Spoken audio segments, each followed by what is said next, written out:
ஏங்க ஆ இந்தாங்க ஃபோனு. எங்க வீட்டில் பேசுறாங்க. இந்தாங்க 2 வார்த்தை பேசுங்க. உன்னை கையெடுத்து கும்பிட்றேன்.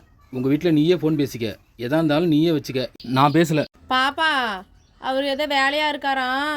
என்ன விஷயம்னு என்கிட்டயே சொல்லு. பாப்பாவா? யார் ஃபோனில்? என் தங்கச்சி தான். ஸ்பீக்கரில் போடு. ஹலோ மாமா. மா, நல்லா இருக்கீங்களா? நல்லா இருக்கேன் மாமா. என்னம்மா ஒரு ஃபோன் கூட பண்ண மாட்டாங்கிற எனக்கு? அப்படிலாம் ஒன்றும் இல்லை மாமா, வீட்டு வேலை நடக்குதுல்ல, அதனால தான். வீட்டுக்கு வான்னு எத்தனை தடவை சொல்கிறேன், ஒரு தடவையாவது வரியா? மாமா எனக்கு ஒரு உதவி செய்யணும், அதுக்காக தான் ஃபோன் பண்ணேன். என்ன செய்யணும்னு மட்டும் ஆர்டரா சொல்லு. 3வது மனுஷன் பேசுகிற மாதிரி உதவின்னு சொல்கிற. நீங்கள் எனக்காக என்ன வேணா பண்ணுவீங்கன்னு எனக்கு தெரியுமாம்மா. அந்த நம்பிக்கையில் தான் உங்களுக்கு நான் ஃபோன் பண்ணேன். ஓ, கதை அப்படி போதா?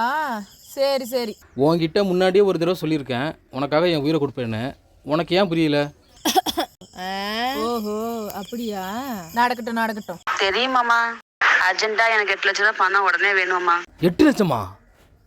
அம்மா, ஒரு 5000 10,000னா உடனே கொடுத்துடலாம். 8 லட்சம்னா? இப்போ நாங்கள் புதுசாக வீடு கட்டிட்டு இருக்கோம்ல, எல்லா வேலையும் முடிஞ்சிருச்சு.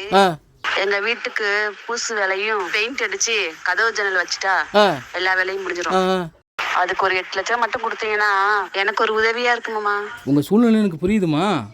ஆனால் உடனே 8 லட்சம்னா நான் எங்கே போகிறது? அதுக்காக உயிரே கொடுப்பீங்கல்ல? அதை நான் சொல்லி தான் உனக்கு தெரியுமா? அப்ப கள்ளக்குறிச்சிக்கு மட்டும் போயிட்டு வந்துருங்க, நான் வீட்டு வேலையை முடிச்சிடறேன்.